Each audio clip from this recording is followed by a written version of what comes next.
me faire un petit topo là sur le prochain sujet? Oui, c'est sûr, les vendanges à Montmartre. Il y a des vignes à Montmartre? Oui, c'est ils font de la récolte en octobre. Et cette année, ils ont fêté l'amour. Ah ouais? Mais tu vois, moi je me pose la question. Je me demande si on supprimait les publicités sur l'alcool, est-ce que la consommation des jeunes diminuerait? Écoute, ça tombe bien. Parce que Shaima et Ophélie sont allés poser cette question. Ok. Donc image. Chut. Qu'il soit consommé en famille ou entre amis, le vin a toujours une place de choix sur les tables françaises. Et c'est à ce produit du terroir que Montmartre a rendu hommage de manière festive du 9 au 13 octobre dernier. Du vin, de poésie ou de vertu. À votre guise. Oh my goodness, really? Plus elle boit, plus elle a soif. Lisbeth, stop now. Lisbeth! Je boirai du lait quand les vaches mangeront du raisin. Really? Stop now. Ah, c'est très bon. Lisbeth! Il y a les globules rouges. Il y a les globules blancs. Peut-être qu'il y a aussi les globules rosés. Lisbeth! Cheers! Cependant, la législation autour du vin risque de se raidir dans les semaines à venir. Interdiction d'en faire la promotion sur Internet, d'en parler positivement dans les médias, augmentation des taxes et durcissement du message sanitaire seraient prévus pour limiter l'abus d'alcool. Ces mesures seront-elles opportunes pour les professionnels du secteur ?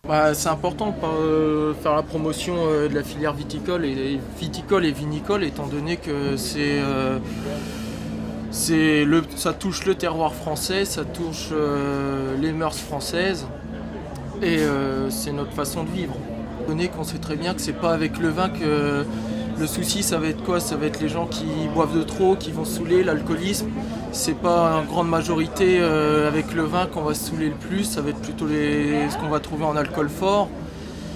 Étant donné que le vin, c'est plutôt, on va dire, un produit de luxe, de qualité. Je suis tombé amoureux et pour rien au monde, j'arrêterai la consommation d'un vin.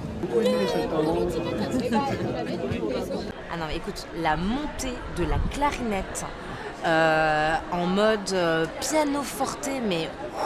Ouais, mais j'avais la larme à l'œil, je tremblais, j'avais les poils. Ah non, mais... Non mais demandez le programme. Séquence musicale. Un sujet de Jonathan.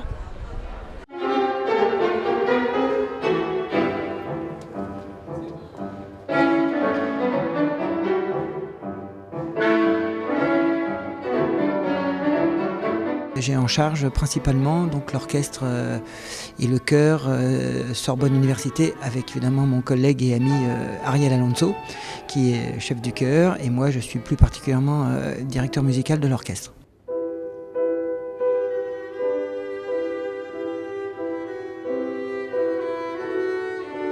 C'est notre 3e saison. C'est une saison particulièrement importante, enfin à marquer d'une pierre blanche, puisqu'elle inaugure la série de concerts de musique de chambre. Il nous a semblé très important de constituer au sein de notre groupe, qui est donc constitué majoritairement d'étudiants de l'UFR de musique et musicologie, mais pas seulement. Quelle que soit leur provenance, ce sont d'excellents musiciens et très motivés. Donc nous avons décidé de constituer au sein de ce groupe des ensembles de musique de chambre. Je suis étudiante en L3 de musicologie à la Sorbonne, donc Paris 4. Et je suis dans l'orchestre depuis... C'est ma 3e année dans cet orchestre. Quand je suis arrivée en L1 en fait, je suis arrivée directement dans l'orchestre. Et je fais aussi la régie dans cet orchestre. Ça fait 13 ans que je fais de l'alto, j'en ai fait dans divers conservatoires. J'ai fait du coup des orchestres de plusieurs conservatoires à La Rochelle et sur Paris. Et c'est sûr que l'orchestre de la Sorbonne, c'était aussi pour valider mes UV, mais aussi pour avoir une autre expérience avec d'autres étudiants, d'autres gens qui veulent aussi se professionnaliser. Et du coup, c'est très intéressant.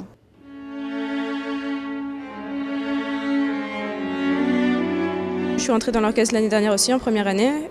J'ai passé un concours, il y a une petite audition avant de rentrer dans l'orchestre en fait. L'année dernière, on est parti faire une petite tournée en Italie au mois de juillet, donc avec tout l'orchestre. On a profité de cette semaine déjà pour mieux se connaître, travailler différemment parce que les lieux n'étaient pas les mêmes. On en a profité pour travailler la musique de chambre avec les encadrants du CNSM qui sont là avec nous.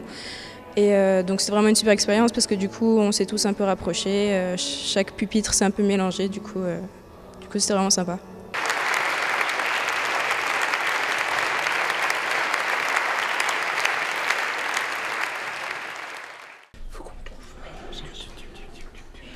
Là, ouais, je le sens bien, je le sens bien. Alors,